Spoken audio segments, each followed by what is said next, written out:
De la dehesa a la mesa.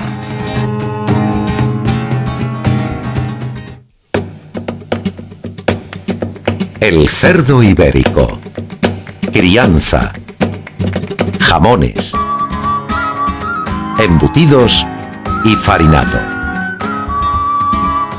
La dehesa. Selva domesticada. En armonía fauna salvaje y ganadería. Equilibrio alcanzado durante siglos entre hombre, naturaleza y labores del campo.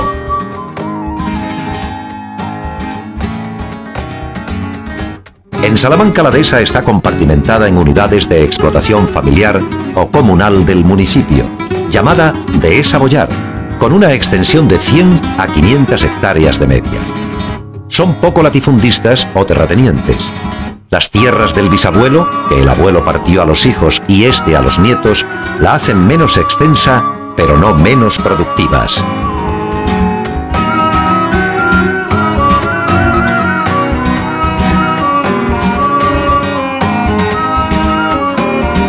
Pero detengámonos un momento en observar la Casa de la Dehesa, el corazón de la actividad humana y agropecuaria de la finca. Sus estructuras y dependencias están diseñadas para tales quehaceres. Cientos de ellas, diseminadas por las fincas de la provincia, constituyen un elemento etnográfico de estudio y reflexión. No es una casa más. Sus muros albergan un mundo y forma de vida de nuestros mayores. De planta cuadrada o rectangular, con una o dos plantas y dependencias aledañas para las faenas del campo: tenadas, corrales, herradero, mueco y fragua. Tras las desamortizaciones de la tierra en 1836, surge una nueva clase rural ganadera que adquiere la tierra y edifica estas casas desde mediados del 19 a principios del 20.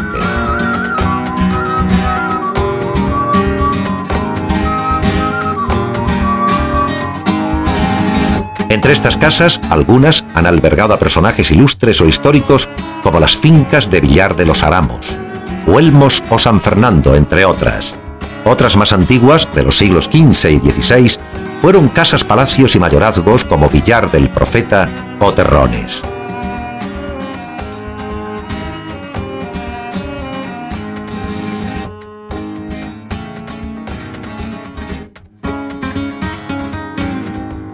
Estas casas residencias o solariegas de la dehesa ofrecen unas posibilidades inmensas para el turismo rural, de naturaleza, cinegético o del viajero que sencillamente busca tranquilidad y buenos alimentos.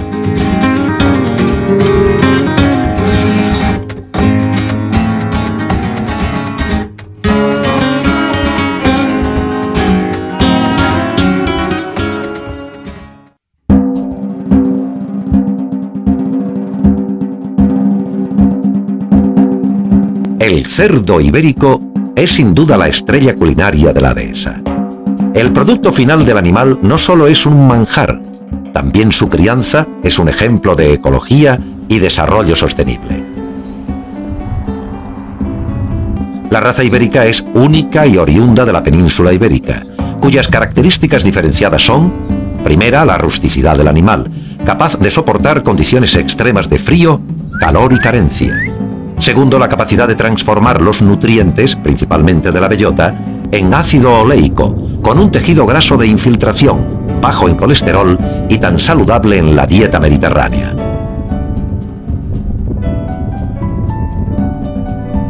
Este animal, de hocico largo, de pigmentación negra, extremidades cortas, poco musculadas y de caña fina, se cría gracias a un área de 2 millones de hectáreas arboladas de quercus en España.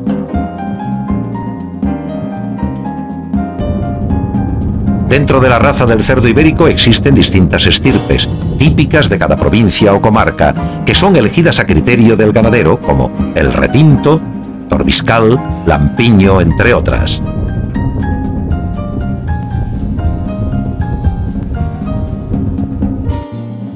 El cerdo ibérico ya era conocido desde muy antiguo, como lo atestiguan las monedas romanas del siglo I a.C., acuñadas en forma de pernil. Ya aparece el cerdo ibérico en el Panteón de los Reyes de San Isidoro de León, en sus frescos del siglo XII, un porquero barea las encinas para que coman los ibéricos.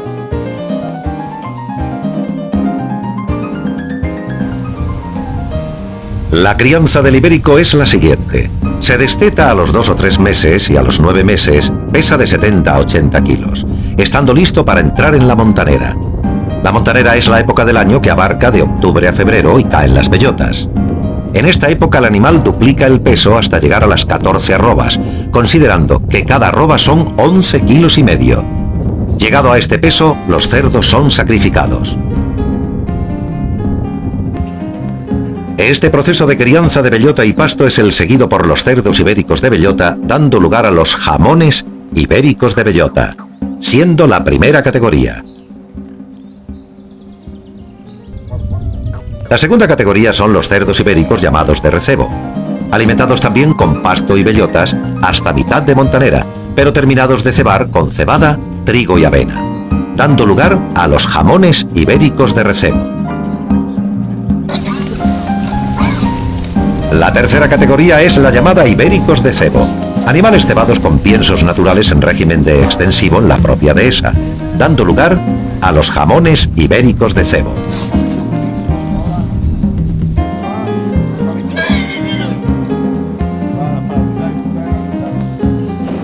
Estas categorías son determinadas previo análisis en el matadero por los veterinarios, empresas certificadoras independientes y acreditadas como Calicer, y según los criterios que marca el Consejo Regulador de la Denominación de Origen de Jamón Ibérico Guijuelo. Nos encontramos ante el mejor jamón del mundo, y esto no es algo baladí.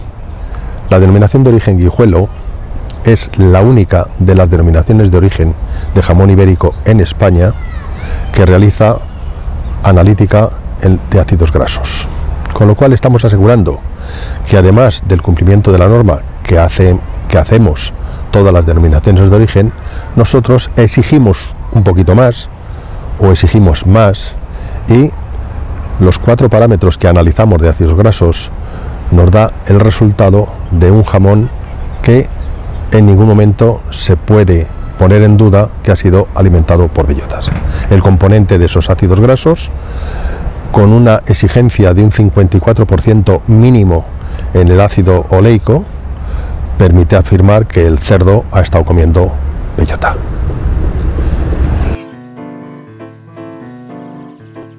Se fija el control desde la procedencia de las fincas registradas con cerdos ibéricos y el análisis de la concentración de ácidos grasos. Así, a más oleico, más calidad. Con razón se ha llegado a llamar a este animal el olivo con patas. Camino de Guijuelo a Salamanca, en Miranda de Azán, encontramos unas antiguas cenadas que albergaban al ganado.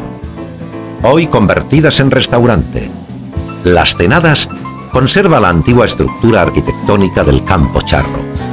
Ejemplo a seguir de cómo el conservadurismo arquitectónico y modernidad son posibles y hasta rentables. Su jefa de cocina, Silvia, nos mostrará cómo hacer las carrilleras de ibérico. Bien. Necesitamos unos ingredientes muy básicos. La carrillada de cerdo, esta es de cerdo ibérico. La carrillada es la carne que lleva el cerdo en los mofletes. Es una carne muy jugosa y son como bolitas. Esto es aproximadamente 1 kilo de carrillada, que nos puede dar para 2, 3 personas, depende de lo comilones que sean, claro. Este vino que tenemos aquí, un vino de las Arribes del Duero, para mi gusto y a mi parecer, pues creo que es el más recomendable para esta receta. Ponemos un poquito en la cazuela para rebozar un poquito la carrillera, que la untaremos ahora en harina y la rebozaremos un poquito aquí en el aceite. Bien untadas. Esto ya te digo, es como para 2-3 personas.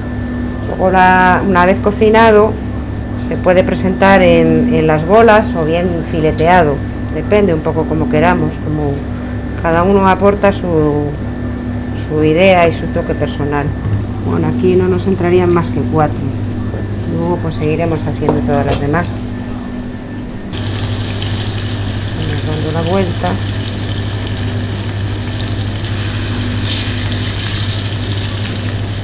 dorarlas bien. Bueno, ya las tenemos bien doraditas y las reservamos en un cacharro para el final, que es cuando las volvemos a incorporar al guiso.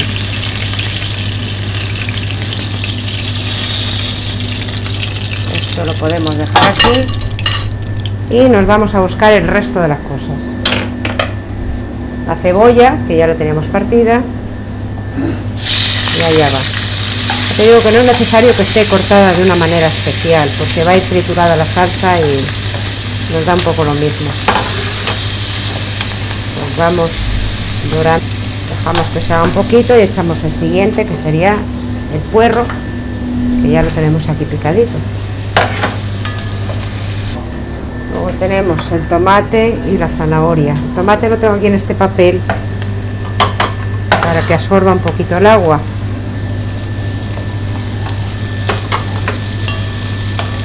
Y seguimos salteando de todo. Bueno, pues ya tenemos esto en condiciones y cogemos el vino tinto. Lo echaremos aquí al fuego para que reduzca un poquito. Esta hora pues a lo mejor como que salta. Lo reducimos un poquito.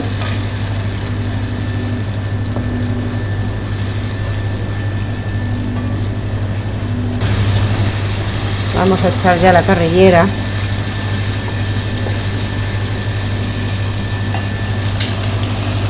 Todas las que teníamos aquí. Las echamos aquí. Las colocamos bien.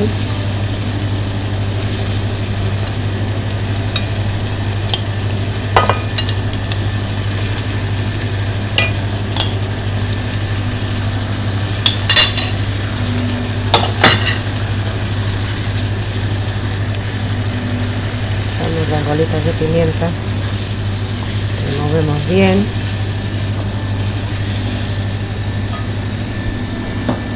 y ponemos sal. La sal siempre se puede rectificar, vamos probando.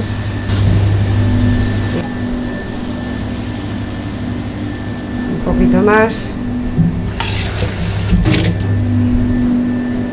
pues como 2 copitas de agua. Vemos. Y esto pues a cocer un ratito, como unos 40 minutos a fuego medio. Hemos sacado las carrilleras y toda la salsa pues la hemos pasado por el colador, por el chino, la batidora, como tengáis costumbre. A mí me gusta por el colador y así ya todo lo malo lo puedo tirar. Y esto es lo que nos quedaría. La verdad es que las bolitas se reducen bastante, como podéis ver, antes eran muy grandes y ahora pues han quedado mucho más pequeñitas. La carrillada, por supuesto, sería un segundo plato y un primer plato muy aconsejable sería unas lentejas de la Armuña. Bien, vamos a ponerla ya en el plato. Una buena ración serían pues 3 bolitas de estas.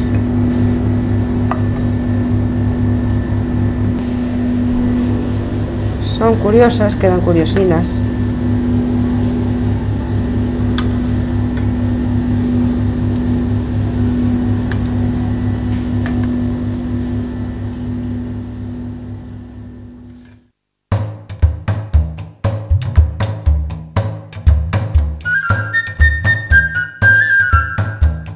Si el secreto de un buen manjar está en la mesa, en el caso del jamón ibérico se manifiesta de una manera más palpable. Cada encina proporciona de 20 a 35 kilos de bellota. El cerdo ibérico de Montanera necesita ingerir alrededor de 500 kilos de bellotas, que le dará la cantidad necesaria para su infiltración grasa. El pasto fresco de primavera y otoño le aportan vitamina E, carotenos y antioxidantes, evitando el enranciamiento lipídico del jamón.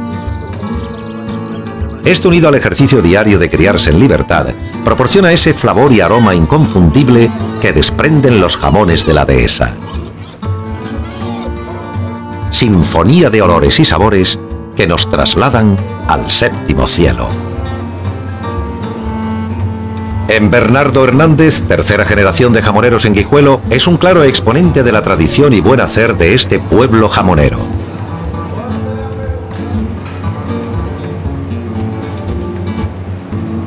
La canal del cerdo es despiezada y cada parte irá destinada a un producto distinto. Así los jamones, una vez recortados con el corte del cuero nube, es marcado para su trazabilidad y llevado al salazón.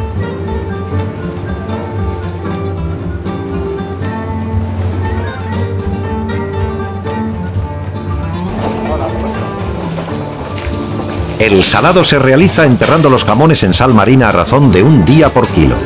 Se consigue con el proceso de salmuela que el tejido muscular se haya estabilizado y no presente crudezas, inhibiendo el proceso bacteriano. A continuación, se lava con agua tibia eliminando la sal adherida. Y durante 2 o 3 meses, las piezas entrarán en un proceso de asentamiento u oreo, a una temperatura de refrigeración y humedad relativa de 85%. Antiguamente en los pueblos, la parte alta de la casa o desvanes era el secadero de los jamones. Un lugar con ventilación y humedad controlada. En penumbra y silencio, los perniles iban madurando durante los meses de enero a marzo, a medida que se deshidrataban las piezas. Los maestros artesanos jamoneros abrían o cerraban las ventanas a medida que el tiempo iba cambiando. A la llegada del verano se producía la exudación en los jamones, intensificándose por el día y condensándose por la noche. Este proceso unido a los aires de las sierras harán que poco a poco los jamones vayan madurando. Todo estaba integrado en un ritmo natural del año. Este procesado tan antiguo de secadero se reproduce fielmente en las técnicas actuales. Los jamones se someten a unas temperaturas muy fluctuantes de 15 a 30 grados y una humedad de 60 a 80% durante 6 meses aproximadamente. La temperatura subirá paulatinamente de día en día. Este sudado graso impregna la fibra muscular, ayudando a su posterior aroma. Transcurridos los meses de verano en secadero, los jamones bajarán a la bodega donde permanecerán de 1 año y medio a 2 años. Con unas temperaturas más estables, 9 grados en invierno y 17 en verano aproximadamente. El jamón se recubre del hongo Penicillium roquefortis, a la vez que la grasa se estabiliza y la pieza adquiere su definitivo aroma. El maestro jamonero efectuará la cala y tras su aprobación saldrá al mercado para llegar a nuestra mesa. Entonces un jamón, para distinguir su buena calidad, primero es una longitud, un jamón de una longitud larga, que quiere decir un cerdo ibérico campeado, hecho ejercicio en forma natural, ¿no? Tiene que tener tiene un tobillo muy fino, un hueso muy fino, tanto el tobillo como toda la longitud del hueso es un hueso muy delgado, síntoma de la raza pura del cerdo ibérico que caracteriza nuestros productos. En tercer lugar también vemos el aspecto externo, que la curación es un jamón que está en esta parte, ya está compacto, que ya está a punto de ser consumido con ese tiempo, y la alimentación, la calidad de la bellota la podemos ver en la parte de atrás del jamón, en la grasa. Esta grasa, ese color oro, decimos muchas veces un color dorado, un color oro, una grasa, una textura blanda, se clava el dedo, parece mentira, pero es una grasa muy suave. Esta grasa se la otorga la alimentación de bellota, ¿no? La bellota tiene un alto contenido de ácido oleico, una grasa muy insaturada, que la del cerdo ibérico la aprovecha de forma óptima. Le transfiere luego, en la grasa están muchos los sabores del jamón, de un buen jamón o de un buen embutido, y entonces esto es un síntoma de una calidad excelente del jamón, ¿no? En cuanto a el jamón al corte, pues el jamón que hacemos en Salamanca, en la provincia de Salamanca, Guijuelo es un poquito más característico de ella, ¿no? Nos distinguimos por hacer un jamón muy dulce, un color de curación, color rojo, cereza bonito, un jamón muy dulce, porque el clima que tenemos en la sierra, un clima frío y seco, en este clima continental, nos permite hacer un jamón de una curación muy lenta. Conocidas son las propiedades saludables del ibérico. Gran cantidad de ácido oleico, que activa el colesterol bueno, HDL, y reduce el colesterol perjudicial. Rico en proteína, alto en vitaminas B, minerales, y bajo en calorías. Su consumo moderado posee un efecto antifibrinógeno y cardiotónico. Desde que comenzó el proceso en la dehesa hasta que llega a nuestra mesa, para un jamón ibérico de bellota, pueden haber transcurrido más de 4 años. Estamos ante un estupendo jamón de bellota y lo que vamos a hacer ahora es una pequeña demostración de cómo cortarlo convenientemente. No es fácil, si fuera fácil a mí no me pagarían por cortarlo, pero voy a intentar darles unas nociones para que en sus casas o en sus locales puedan hacer algo digno. Vamos allá. Cogemos para ello un cuchillo fuerte, pequeñito, para hacer una incisión profunda a la altura del corvejón. El corvejón es esta parte anatómica que corresponde a nuestro talón y cortamos un poquito por detrás y retiramos el cuero. Debajo de este cuero hay una parte del jamón muy jugosa, entonces no conviene desperdiciarla. Empezamos por la maza, es la parte más ancha, la más jugosa y es la que tenemos que aprovechar. Siempre el jamón va a tender a resecarse, pero aún así empezaremos por la maza, aparte de que es la parte más vistosa. Una vez retirado el cuero de la parte de arriba, vamos a retirar una porción de tocino lo más ancha que se pueda. La dejamos aquí retirada para luego cubrir la superficie del corte, para que no se nos seque tanto. Continuamos retirando el tocino, la corteza, esta es la parte más dura del jamón. Importantísimo la herramienta, sin una herramienta no hacemos nada. Dejamos todo bien limpito. Estas partes duras, unas que están limpias, para cocinar, para hacer unos revueltos. Nosotros vamos a cortar el jamón manteniendo el hueso coxal, el puente que se llama en el argot de aquí de Guijuelo. Vamos a limpiarlo bien para que al sujetar el hueso, al cortar, nos vamos a proteger las manos con el hueso, y para sujetar lo vamos a dejar limpio para luego no manchar la loncha. Con un cuchillo de hoja un poquito más ancha vamos a rematar un poquito la limpieza para quitar el tocino. Y yo creo que esto está preparado para empezar a cortar.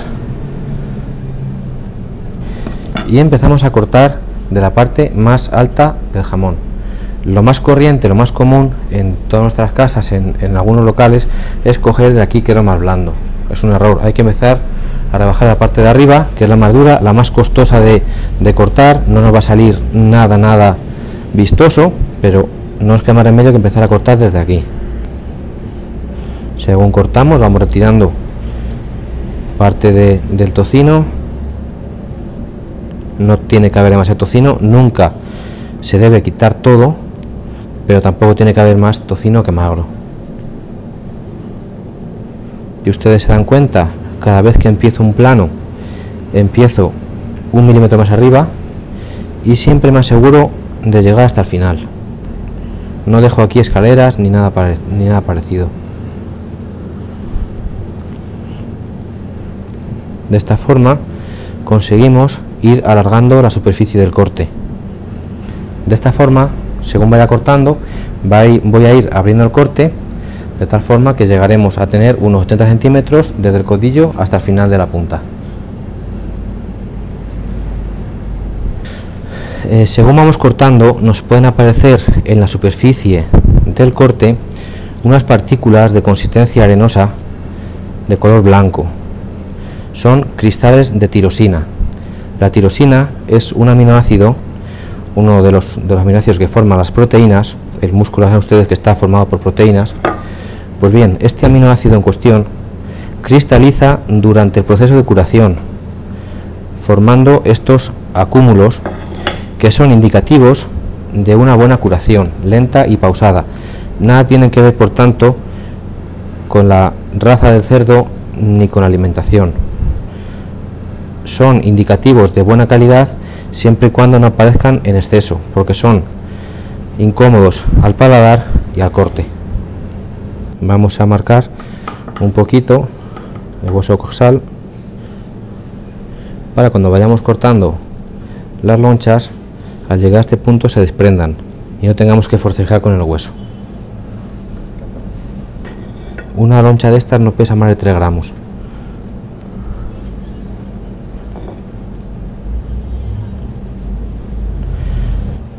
Si nos ponemos a contar, una ración de 100 gramos tendría 33 lonchas. Vean cómo se va rodeando el hueso para no llegar a tocar con el filo cuchillo en dicho hueso, para no estropear el filo y para que sea más fácil separar la loncha. Pues bien, tenemos aquí un platito de jamón ibérico de bellota. Podemos ver este infiltrado graso tan demandado ahora mismo entre los consumidores. En fin, no sé qué características que hacen este producto único en el mundo. En este pequeño pueblo salmantino de la Alberca, declarado Conjunto Histórico Nacional por la singularidad de su arquitectura y entorno natural, encontramos a una industria pionera en España. Son los primeros en exportar a mercados tan exigentes como Japón y Estados Unidos. Es la empresa familiar Fermín. Creo que debemos ser de los pocos países que tiene un producto siendo el único país que lo tiene, porque es que cualquier otro producto de los que están hoy tan en alza desde el punto de vista alimentario, normalmente los puedes encontrar en muchos países, pero el ibérico hoy por hoy solamente lo podemos encontrar en España, y esto tiene que animar al sector del ibérico y a mis colegas industriales, ganaderos, a trabajar con la vista puesta en la exportación, pues yo creo que es el futuro. Sí, estos jamones que tenemos detrás son los que probablemente serán la primera campaña de jamón de bellota que viajará rumbo a Estados Unidos. Son jamones que tienen el sello USA, que es con nuestro número 23. Estados Unidos está esperando con una gran pasión, es el jamón de bellota.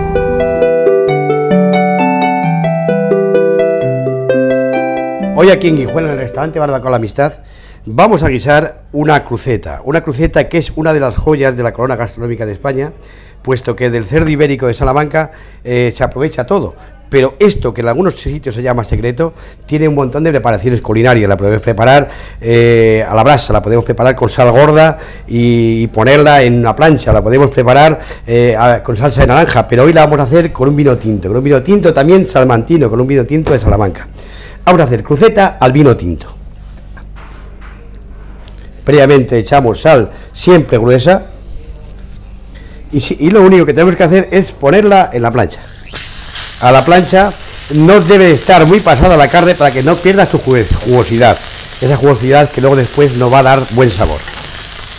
Seguidamente vamos a poner una sartén, le vamos a incorporar un poquito de jugo de carne,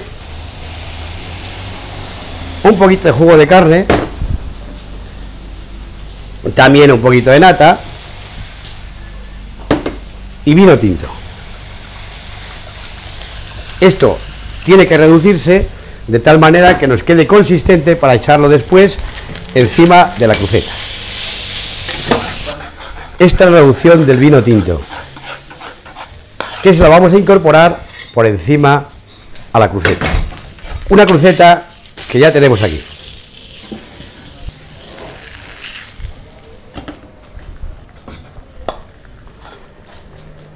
Y esta es la salsita del vino tinto. Un pimiento que puesto aquí pues puede hacer virguerías. Esta es la cruceta al vino tinto. Podemos encontrar unos puerros que previamente puestos a la plancha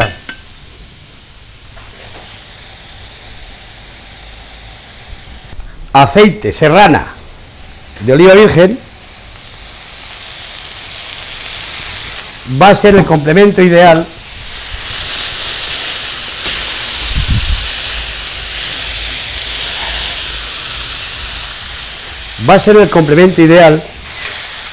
junto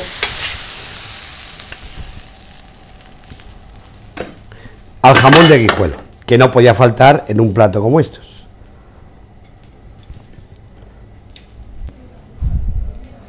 Unos puerros con jamón de Guijuelo, una buena entrada para una mesa. Con este típico menú salmantino nos vamos a despedir desde aquí, desde Guijuelo, desde la Barbacoa La Amistad. una empresa que se creó ya hace 100 años, pero que a lo largo de la vida nos ha hecho estar aquí pioneras en el mundo del cerdo ibérico. Si os digo que es un menú típicamente salmantino que se puede gustar en cualquier momento, y yo pienso en cualquiera de los pueblos de Salamanca. Sí quiero decir que Guijuelo es la cuna del jamón ibérico, y desde aquí os quiero dar muchas gracias y que disfrutéis. Buen provecho.